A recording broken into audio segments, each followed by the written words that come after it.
Muy bien, continuando con las clases de compiladores acá. En esta clase corresponde a hablar sobre el lenguaje ensamblador. Haciendo un pequeño recordatorio de la última clase, recordamos que hablamos sobre optimización de código, que era la penúltima etapa para llegar al código objeto o al código máquina, ceros y unos. Entonces, en esta transición para poder llegar a los ceros y unos, se utiliza un tipo de lenguaje que es el lenguaje ensamblador. Acá la tarea del lenguaje ensamblador es dejar el código de una forma más cercana a la conversión en ceros y unos. Es trabajar en código de bajo nivel, pero no llegamos al nivel de ceros y unos. Por eso es que es una capa anterior hacia la transformación en código objeto.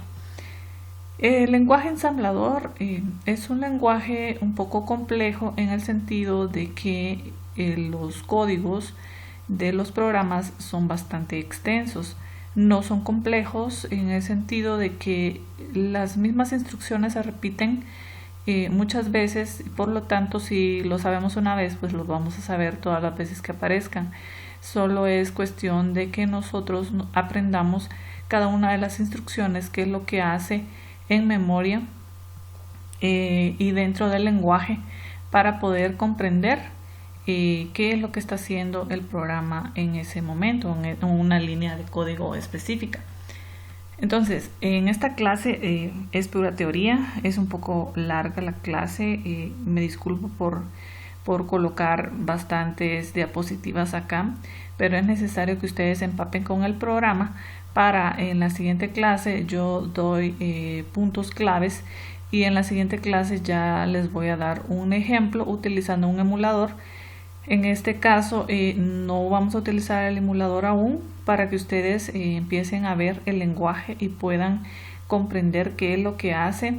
Tal vez esta clase va a ser un poco compleja en el sentido de que va a haber mucho conocimiento que absorber para las personas que no conocen el lenguaje, aunque yo creo que ya hay algunos alumnos que conocen el lenguaje, entonces se les va a hacer bastante fácil. En caso de que usted no lo conozca, necesito que ponga atención, y además de esto que vuelva a repasar la clase para entender qué es lo que hace cada instrucción del lenguaje ensamblador. Entonces, el lenguaje ensamblador, como dije anteriormente, es un lenguaje de programación de bajo nivel, porque casi estamos llegando al nivel de ceros y unos. Acá estamos trabajando con registros de la memoria, y para ello utilizamos el microprocesador. Además de utilizar los microprocesadores de la computadora, utilizamos los microcontroladores y otros circuitos integrados que ya vienen programados dentro de nuestra computadora. Básicamente acá trabajamos con direcciones de memoria, trabajamos con código hexadecimal y las instrucciones propias del lenguaje ensamblador. Derivado del lenguaje máquina, formado por abreviaturas de letras y números llamadas mnemotécnicos, surge lo que tenemos acá. Este esquema nos explica cómo son cada línea o cada instrucción dentro del lenguaje ensamblador. Y tenemos que identificamos etiquetas. Las etiquetas, pues si se dan cuenta, están en lenguaje en español, porque nosotros las creamos. Tenemos las operaciones o las instrucciones que se realizan, que son las que vemos en azul más fuerte. Estas operaciones o estas instrucciones son las que a mí me gustaría que ustedes aprendieran o estudiaran y vieran específicamente para qué se utilizan. Luego tenemos los operandos, que básicamente cada uno de estos hace referencia a registros de la memoria de la computadora. Y por último tenemos también los comentarios. Los comentarios están, colocamos punto y coma, y lo que esté después del punto y coma se va a considerar como un comentario. Entonces acá ya estamos viendo cómo es la estructura o la sintaxis del lenguaje ensamblador. Así es como trabaja. ¿Qué es un lenguaje de bajo nivel? El lenguaje de bajo nivel, como dice acá la teoría, es totalmente dependiente de la máquina. Dependiendo de dónde lo vamos a ejecutar, asimismo, este va a ser creado y va a ser traducido en el momento que se ejecute. Dentro de este grupo se encuentra el lenguaje ensamblador. Entonces acá tenemos una imagen que nos hace ver cómo está la interacción y los niveles de cada uno de los lenguajes. Tenemos Fortran, tenemos C, tenemos Pascal. Ya hemos hablado de Fortran, C ya lo hemos utilizado, y Pascal pues es un lenguaje bastante conocido, aunque ustedes no lo han utilizado, pero es bastante conocido y su sintaxis ya la hemos utilizado en varios ejemplos de este curso. Todos estos lenguajes que vemos acá son lenguajes de alto nivel.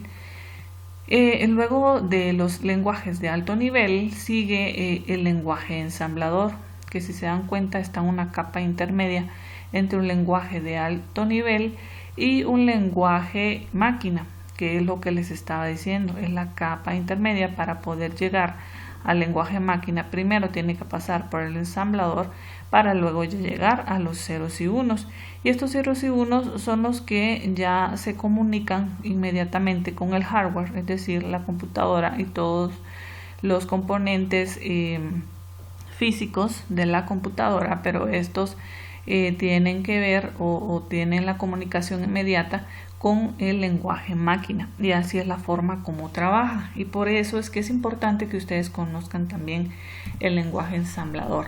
Tenemos acá un ejemplo del lenguaje de alto nivel en C. Ustedes ya conocen la sintaxis de C, y luego vamos hacia el panorama de un lenguaje ensamblador, de cómo es la sintaxis. Si nos damos cuenta, tiene instrucciones que posiblemente algunas palabras sean bastante fáciles de entender. Por ejemplo, move, sabemos que es para mover, ¿verdad? Como su mismo nombre lo indica. Entonces hay varias de las instrucciones acá que es muy fácil de poder identificar qué es lo que hace, pero debemos entender y debemos conocer la sintaxis para poder crear un código.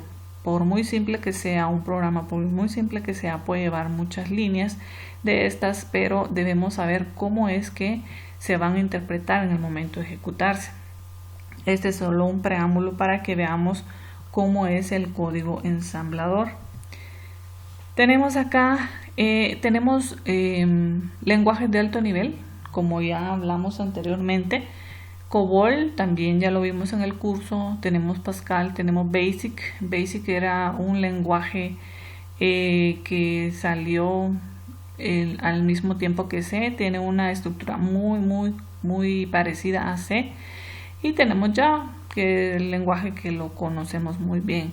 Tenemos códigos de mediano nivel, como está C, pero C también lo podemos considerar en lenguajes de alto nivel. Tenemos BCPL, que se utiliza para poder hacer pseudocódigo. Entonces, para eso estos lenguajes que también nos sirven para hacer pseudocódigo los conocemos como de mediano nivel. Luego tenemos de bajo nivel, que está el ensamblador en ese bajo nivel, y por último tenemos el lenguaje máquina, que ya son puros ceros y unos. Entonces tenemos anteriormente a la capa del lenguaje máquina tenemos el de bajo nivel, que realmente dentro de esa clasificación está el ensamblador, que es el que estamos viendo en esta ocasión. ¿Por qué es importante este lenguaje? Porque este es considerado o se formuló en la primera generación. A partir de él se derivaron todos los demás lenguajes hasta llegar a los de alto nivel. Como sabemos, siempre tenemos lenguajes que dieron la pauta a poder crear todos los lenguajes nuevos que hoy conocemos, y uno de ellos es el ensamblador. El ensamblador surge porque era muy complejo trabajar con ceros y unos, entonces se creó un código que fuera un poco más fácil de comprender y que también fuera rápido para poderse ejecutar, porque este es bastante rápido, está muy cercano hacia lo que conocemos como el hardware. Entonces no necesita muchas capas para poder llegar a él, sino que está casi inmediato. A una sola transformación en ceros y unos está el lenguaje ensamblador. Por eso es que cuando nosotros utilizamos este código, que se utiliza mucho en circuitos, ¿verdad? Cuando nosotros queremos comunicar un circuito con la computadora, muchas veces tenemos que utilizar código ensamblador para poder comunicarnos de forma rápida con dicho dispositivo. Entonces, por eso es importante, ¿verdad? Porque hay muchas funcionalidades en las que aún se utiliza el código ensamblador. Dentro de sus características tiene que es directamente traducible al lenguaje máquina y viceversa. Luego que tenemos el lenguaje ensamblador es muy rápido poderlo convertir a ceros y unos. La computadora no entiende directamente al lenguaje ensamblador. Es necesario traducirle al lenguaje máquina. Es decir, que este solo es un pie para que se pueda traducir al lenguaje máquina. No es de que no vaya a pasar por esa última capa todo el lenguaje ensamblador, sino que de ensamblador pasa a máquina y luego de máquina pasa hacia lo que conocemos como la ejecución, el punto exe, que ya hemos hablado mucho dentro del curso. Se utilizan traductores que convierten el código fuente en lenguaje ensamblador a código máquina. Entonces estos traductores básicamente son los que hemos venido hablando dentro de las capas del compilador. Es la última capa, ¿verdad? Donde nosotros después de la optimización pasamos al lenguaje máquina y dentro de eso pues hay una transformación que la realiza este traductor para convertirlo ya a código objeto. El usar los traductores de código son con el fin de facilitar la programación y tener el control del hardware. Como hablamos anteriormente, lo que nos interesa es poder tener una comunicación inmediata con el hardware y que se ejecute de forma bastante rápida, ¿verdad? Esa es la idea de utilizar el ensamblador. También dentro de las características tenemos que este lenguaje se denomina programa fuente y el programa traducido en lenguaje máquina se conoce como programa objeto. Eso ya lo hemos hablado anteriormente, ya directamente entendible por la computadora. Tenemos el programa fuente que si lo tenemos en lenguaje ensamblador también es un programa fuente, o en cualquier lenguaje de alto nivel también lo conocemos como programa fuente, y luego al traducirlo al lenguaje máquina ya se convierte en un programa objeto, que es lo que necesitamos al final de todo. El lenguaje ensamblador no es que sea lo mejor que podemos utilizar para programar, pero dependiendo de las circunstancias en las cuales queremos utilizar un tipo de lenguaje, este puede ser la solución. Como les comento, si hablamos de poder crear un circuito y que éste tenga comunicación directa con la computadora, es una de las mejores formas, aunque existen otras, para poder comunicar a la computadora con este circuito. Ahora lo hacemos por medio de este lenguaje. Dentro de sus ventajas es la velocidad. Como les hablé anteriormente, este trabaja directamente con el microprocesador al ejecutar un programa, por lo tanto está más cercano a la máquina y este lo procesa de una forma más rápida, ¿verdad? Por eso es que es muy utilizado en ese momento cuando utilizamos circuitos. Luego tenemos la eficiencia de tamaño. Un programa de ensamblador no ocupa mucho espacio en memoria porque no tiene que cargar librerías y demás como lenguajes de alto nivel. Acá no conocemos ninguna librería, por eso es que es código lineal. No tenemos nada que haya extra después de ese código, sino que solo nuestro conocimiento y lo que queremos hacer lo vamos a plasmar dentro del programa, y esa va a ser lo único que se va a tomar en cuenta. Por eso que el tamaño es bastante pequeño.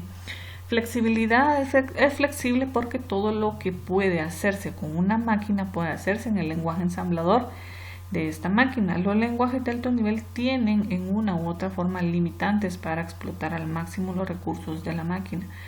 Es decir que según lo que yo imagine, si yo quiero manipular cualquier dispositivo, yo lo puedo hacer creando código en ensamblador. Yo lo puedo hacer, cualquier cosa que tenga comunicación con la computadora o que yo quiera que manipule la computadora, yo lo puedo hacer con ensamblador. Solo es de saber exactamente cuáles son las instrucciones específicas que debo utilizar. Pero tiene además sus desventajas. Todo tiene sus ventajas y desventajas. Y dentro de las desventajas tenemos el tiempo de programación. Como hablamos que este lenguaje no es tan utilizado, entonces no existe mucha experiencia realizando código en este lenguaje.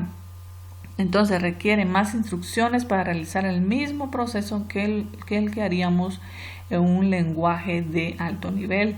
Por lo mismo, ¿verdad? De que no tenemos librerías extra que hagan cierto trabajo, sino que este trabaja línea por línea y tenemos que crear grandes sábanas de código para poder hacer algo muy pequeño.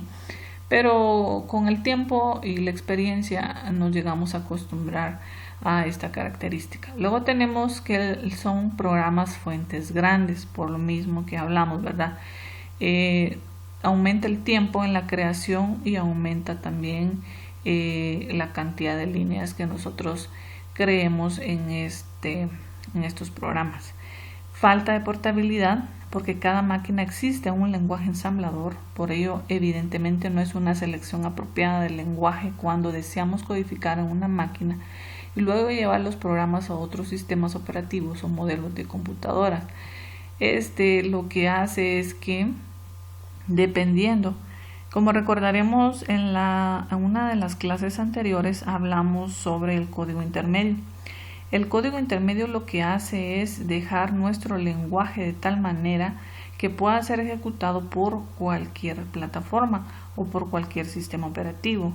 Ya es tarea del sistema operativo que haga la optimización, que haga la parte de ensamblamiento o de lenguaje assembler y de código máquina a la disposición o de la manera que trabaja cada sistema operativo. Por eso es que no es portable. Yo no puedo decir cuando ya se ejecute el código assembler, yo puedo ese archivo ejecutarlo en otra plataforma. No se puede, porque cada plataforma trabaja de una manera diferente, genera un archivo diferente con diferentes instrucciones y no puede ser tomado en cuenta por otra plataforma. Aquí tenemos una estructura básica de lo que es un lenguaje en assembler. Tenemos el model small, stack sin h, data, code. Luego tenemos el cuerpo del programa y por último tenemos el end. Esta es una de las estructuras válidas para poder crear un programa dentro de este lenguaje.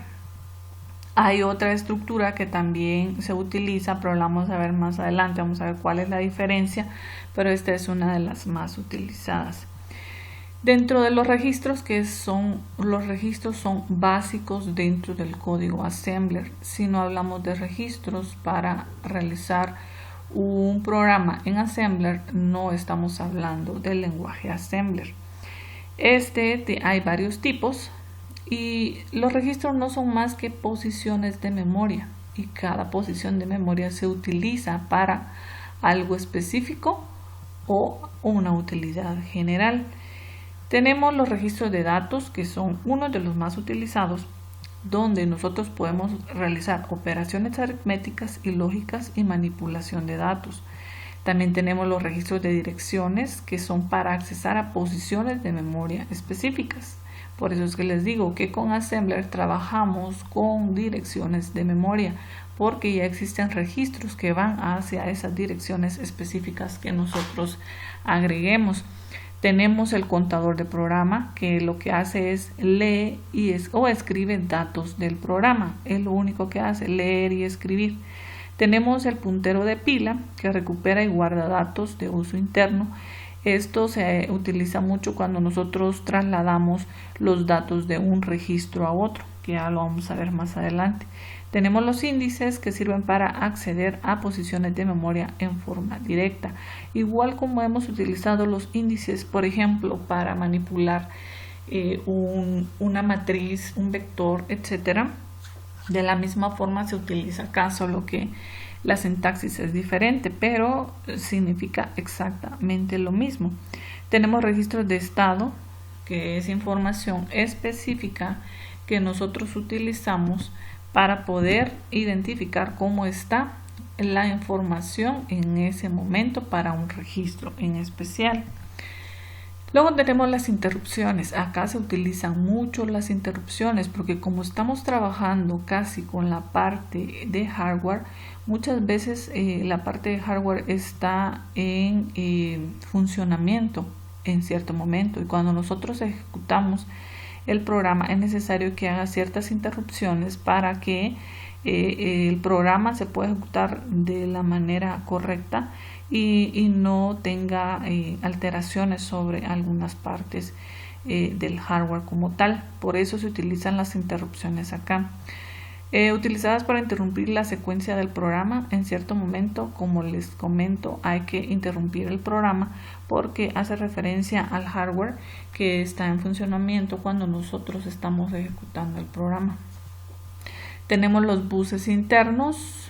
Los buses son caminos de comunicación que conectan dos o más dispositivos o acceder a diferentes partes del circuito. Entonces acá, como les comento, en los circuitos nosotros utilizamos el código assembler para poder comunicar lo que nosotros estamos creando con el dispositivo, la computadora o lo que ustedes estén realizando o estén utilizando.